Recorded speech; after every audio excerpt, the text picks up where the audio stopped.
Welcome to Fred the Show. This is one I know that's going to impact a lot of people because according to the most recent National Pet Owner Survey, 94 U.S. households, 94 million U.S. households have a pet. That's up from 82 million in 2023. If you want to know the real breakdown, 68 million have dogs, 49 million have cats. And we have two people here who can tell us all about the idea of so you've decided to get a pet. Dr. Stefanie Gagliardi is with Palmetto Animal Clinic, and Dr. Meagan Payton-Russell is with Palmetto Animal Urgent Care. We thank you both for being with us today. Thank you for having us. Yeah, thanks so much. It's an absolute pleasure. And let's start talking about that time in your life when you decide to get a pet. And really, what do you think are the best circumstances to finally make that jump at really whatever age?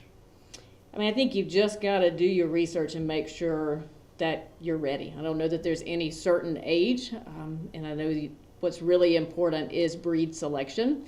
Make sure that you're going to have plenty of time at home with that pet and then match that breed to your personality, to the time that you're going to be able to spend with it and the wants that you have. I mean, what are you going to want that pet for? Do you want a very high energy that you're going to spend lots of time with it, take it to the park? Do you want something that's going to be more laid back, that you just want it to lay on the couch with you and, you know, have a cuddle buddy? Because if not, I think your expectations and how that pet's going to behave, it may set you up for failure, and that pet may have behavior issues that's not going to be its fault. Meagan, if you can maybe follow up with that just a little bit. You mentioned that age doesn't really factor into something, but you really have to think about it. I guess if you're a young person, you think, I'm out of college, I got the job, now I get a pet, and you really have to think very deeply about it. Right, absolutely. You definitely need to, budget for that. Make sure that you have financial stability, you have, the right housing, the means to be able to, take on pet ownership. What are you going to do with that pet during the day, when you're at school or, going to your job, and it really takes a bit of a lifestyle adjustment too, to be able to kind of fit them in and, take that journey, with having a new pet. Because that's what it is. You're constantly having to, adjust your life. And is the pet going to go on vacation with you, or are they going to have to get to a boarding kennel, or what? So it's a huge factor. Yeah, it's a huge time commitment because, again, you love the first day and you have the puppy and you show the puppy off, or if it's a kitten or something like that. Can you maybe go into more depth about kind of the time commitment you're talking about? Because not only do you have the time to spend with it, but then, especially for a dog, you have to start talking about training. Right. Yeah. No, you definitely need to, like Dr. Gagliardi said, do your research. Is this a high drive dog, for example, that needs a bit of a job? Maybe you have a herding breed or a sporting breed, and, maybe you're going to get into something like agility with your dog, or, learning like kind of the basics of obedience so that you can go out in public places with your dog or your pet. And then, with cats, things are a little bit different. They seem to be a little bit more self-sufficient at home, but then they do require, a close watch. And, they're one of the animals that isn't going to show you that they're sick or ill until things are really, really wrong. So, of course, I think a huge thing that you need to budget for is veterinary care too, and where you're going to go. Well, let's start talking about dogs and just jump right into it. What do you think, Stefanie, talk about maybe some of the breeds and maybe some of the different kinds of personalities that you see in them, and maybe what is the best way to find the best fit for you outside of just your natural, love of a particular look of an animal? Yeah, I think, unfortunately, social media and just has played it so much into the popularity of some breeds right now. The French Bulldog is taking over number one in the country. I am guilty. I own them myself. They are not the breed for everybody. They are known to have some health issues, and that can get people in a lot of trouble because they're not prepared for that. They don't handle the southern heat very well. So that's one example. I mean, everybody thinks they're cute and cuddly, but they're not the dog for everybody. Unfortunately, they have been overbred, and that's sad. That's been to the detriment of that breed. I feel like people need to talk to reputable breeders, go to dog shows, see how they behave, do lots of research online. Like I said, decide, like Meagan had said, what you want to do with that dog before making that decision. Visit the animal shelter and go see what's there once you decide kind of the personality traits that you like. Good family dogs, Labradors, Golden Retrievers, but then look for those mixes so that we can adopt these patients out that are sitting in those kennels, that don't have homes. So not necessarily need to do the purebred dogs, but you can know what the personality traits are from those purebred dogs that can then be in those mixes and get these dogs out of these animal shelters with these over pet populations. Yeah, we want to definitely see us get that done. We'll talk about that before we exit today. Meagan, are there any other breeds that kind of jump out at you one way or the other? I think a lot of folks, with the active lifestyles that want to go, hiking and exploring and, kind of getting those sporty breeds, like we mentioned before about like the French Bulldog might not be able to go on that long hike with your family, in the summer. So maybe you're looking for, something a little bit more sporty. And, again, going back to the shelters, there's some great, mixed breeds in there and great family members just waiting to come home. Our shelters just, are overflowing with so many animals. The size of your living space makes a difference too. I can remember when I was a teenager, we had a German Shepherd, and it kind of turned into an empty nest situation with my mom. And for a brief time, she lived in a small condominium with this German Shepherd. And I think it was the postal carrier who said to her at one point, "This dog is too noble for this kind of size." And happily, Lance was taken on by my brother, who had a much bigger size and lived out the rest of his life. But, I think just me asking you about the size of a home as you adapt to figure what kind of dog to bring into it. Yeah, I think, if you're in an apartment, maybe a cat would be much more well suited, or a smaller dog, a breed that doesn't require as much exercise.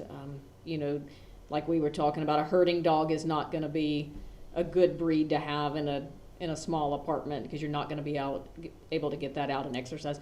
The doodle breeds have become very popular because they don't shed, supposedly. They're hypoallergenic. That's not always the case either. I think that's a misconception by a lot of the population. However, a lot of those are very energetic.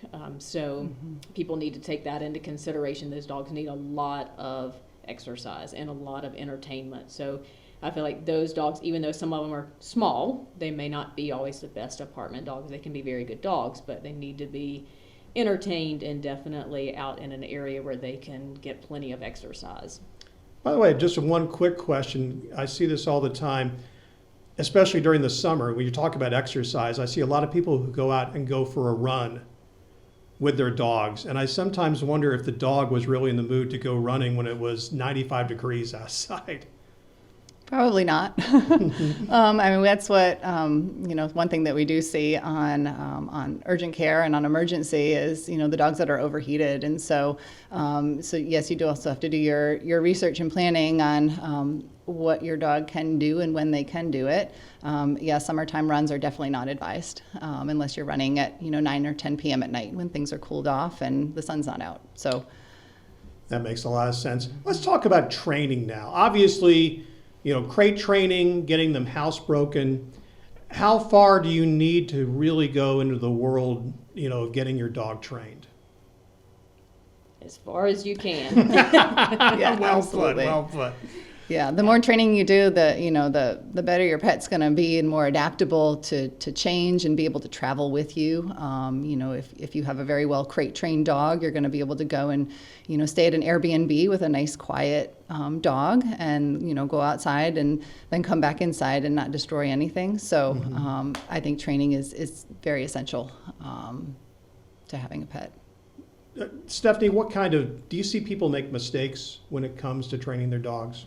Oh, don't we all? I mean, I think that's just the nature of life. I mean, we're going to make mistakes, but that's okay. I mean, we can learn from them and move on. And I don't think that there's any one particular training method that works for every dog. I think that we have to be open-minded and, it's going to change with the breed. It's going to change with the dog's personality. So I think finding a trainer that knows that and is open-minded and is willing to work with that dog and find what works for that dog. And that carries over because of my background in horses. Not every method works with every horse. Not every method works with every child. I mean, because we as people have different personalities, and you're not going to get through to every individual in the same way. So you can't force them into something. And I think, if you're willing to try different things, you're eventually going to break through to that animal, and then that's what's going to work. I do want to talk about what's the best situation to then go and find your dog. Is it the shelter? Is it a breeder? Is it a pet store? Where do you land on the best ways to find that pet? I would personally stay away from any pet stores. That may tick some people off that are watching this segment, but it's okay. Always it's good to adopt from a pet shelter, no doubt. If you're looking for a purebred dog, do your research before just buying from a breeder. I mean, we can't say that, there should never be breeders, because if we don't breed dogs, unfortunately, the breeds would go away. So, that's the reality of the situation. But there needs to be responsible breeders. Not everybody should just be breeding. It definitely, should there be licenses and all that? Yes, I agree. I think that's how it should be done. It should be done properly.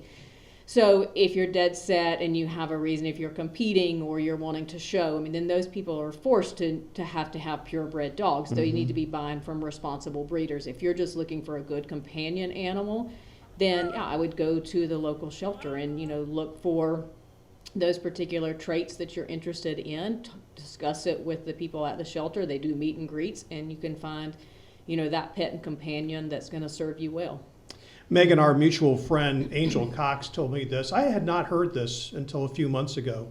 She says, as far as adopting kittens, getting more than one at a time is actually a good idea, or is okay at the very least. But she recommended against getting 2 puppies at the same time. Do you both concur with that? I guess I've seen it go both ways. If you get one puppy, then you can focus all of your time and energy on training and bonding with that one dog. If you're getting 2, then sometimes they'll rely on each other, maybe not listen to, an inexperienced owner or a new owner, as they're learning, what training modalities are going to be the best fit for that dog. So, it can go both ways. But, companionship with dogs, personally, I have 2. I didn't get them at the same time. I got them at different times, but if I'm not home, they're able to be together and entertain each other, and they seem to be happier that way. But I don't know if I could have handled, and I'm a vet, I don't know if I could have handled 2 puppies at the same time. That would be really hard, because again, they're both going to learn at different rates, and some might pick up on house training sooner and others later. So. And Angel may have been speaking to, there is something called litter mate syndrome, and maybe she was referring to that. You don't always want to get puppies from the same litter, because there can lead to behavior issues. So, if you do decide you want 2 dogs, at least maybe stagger them, a little bit difference in age and from a different litter. Okay. I got one more question on dogs for right now, and that is, you mentioned, we've all gone through this at least, introducing a new dog. And I've done it, and my wife have done it 3 times with schnauzers, bringing a second one in. What's the best way to introduce a new dog to your current dog? Definitely slowly, either behind like a baby gate, for example. So if you have one pet in one room and one in the other, so that they can kind of see each other, and then just kind of slowly being able to walk them together. And then eventually letting them be together. I never advise to leave them alone together, right off the bat. You just never know what's going to happen if you're not home with them. All right, let's jump right into cats now. What are the differences in deciding to adopt a cat? Night and day.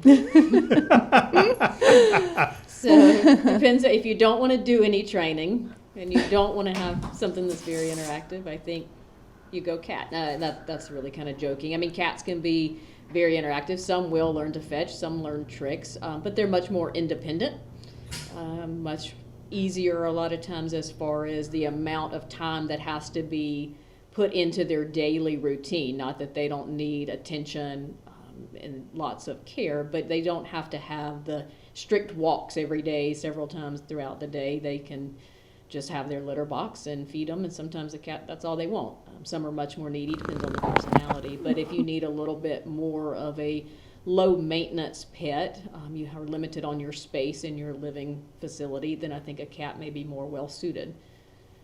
Megan, anything else about cats? I feel the same. They're great companions. If you have an older family member who's looking for, companionship, maybe they're living alone, I think a cat makes a great choice for them.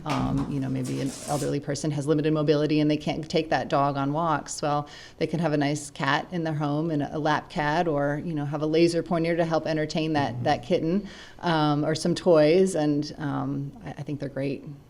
Awesome. All right. So you decided to get a pet. It's the subject of today's Fred the Show. We'll have much more in just a moment. Back now with Dr. Stefanie Gagliardi and also Dr. Meagan Payton-Russell. I want to talk about you guys for a second, because you two, you mentioned horses earlier. I want to hear from both of you just about your love of horses. You show them, and just tell me about how wonderful horses are.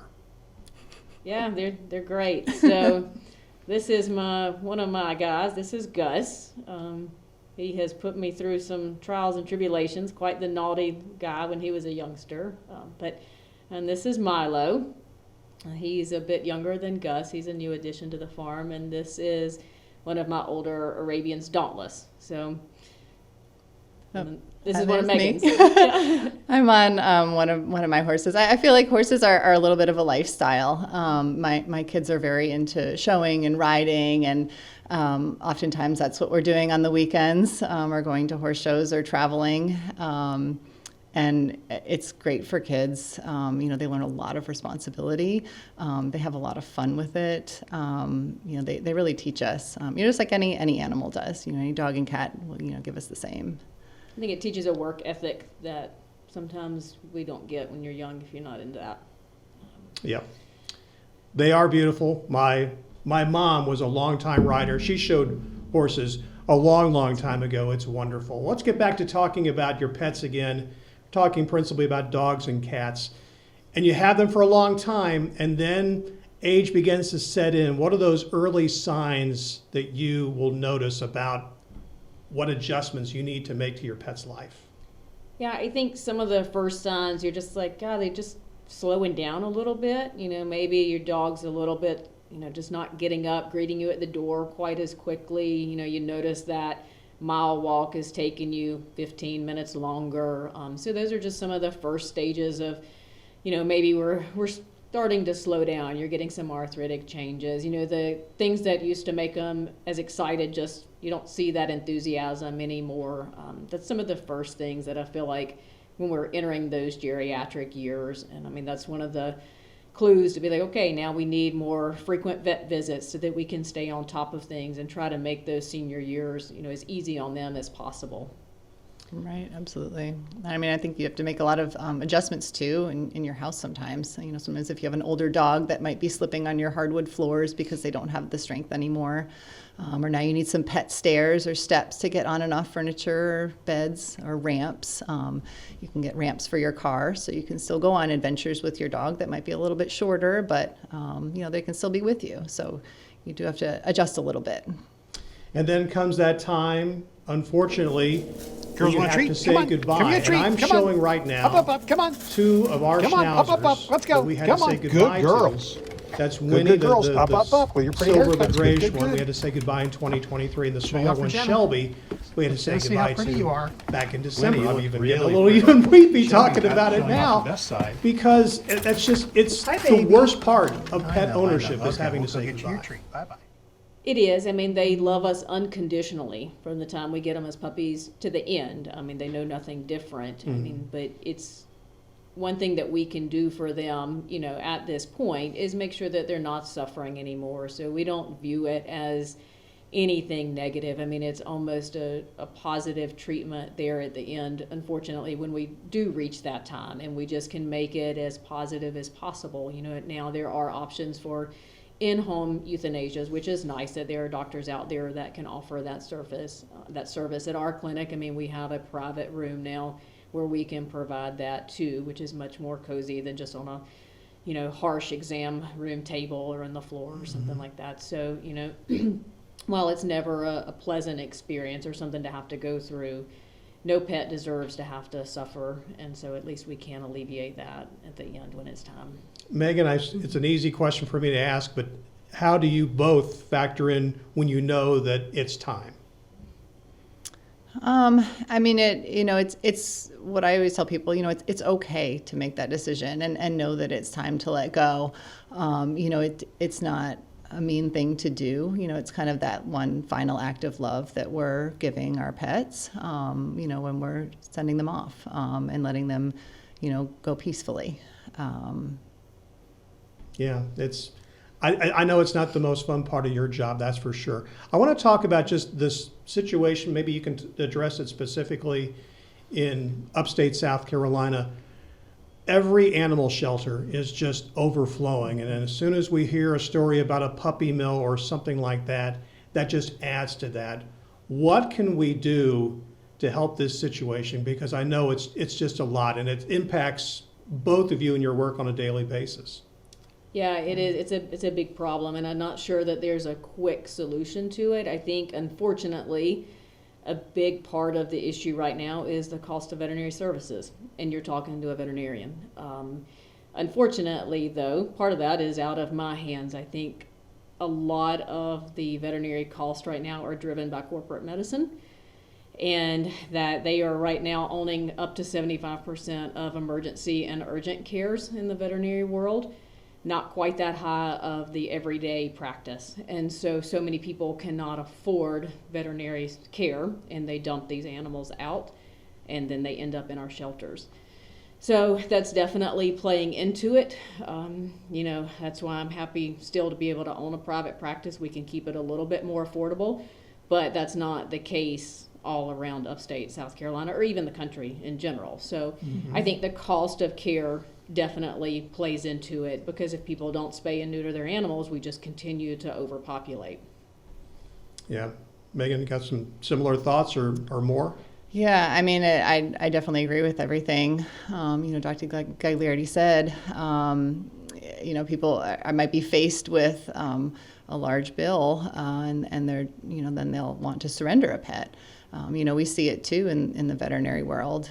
But I think that, by just spreading awareness of how full the shelters are, and, kind of rallying our friends and people who have the means to take in fosters, whether it be something temporary, we can get these pets out of shelters, and get them trained and learning how to live in a house and make them more adoptable, for people to take on. So it takes support from a community, to turn that around. You're in urgent care, of course.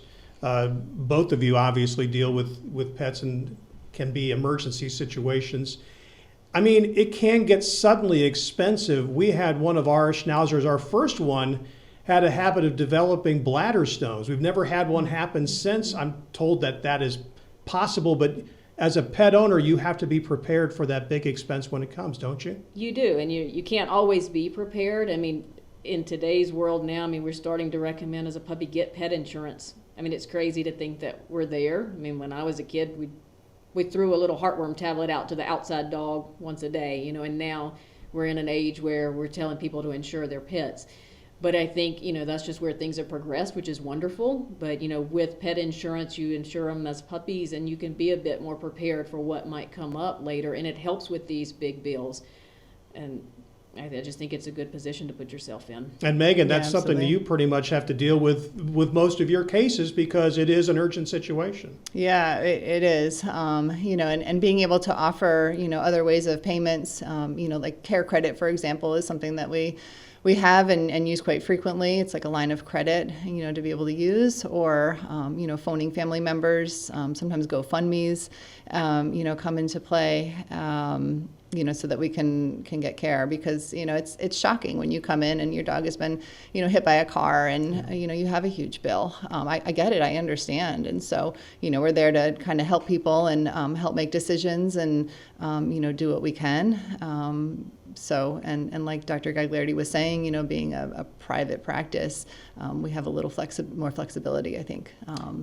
Yeah, let everybody know where they can find your services.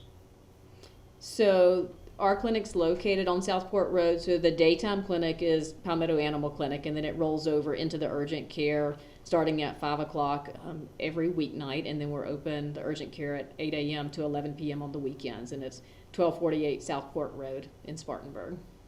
All right. It's been a pleasure. It's been an education, absolutely, for me.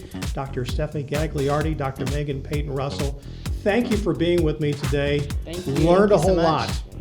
Thank you so Great, much. thank you. Great having you with us. And thank you for being with us here on Fred the Show. We'll see you next time right here on WSPA Plus.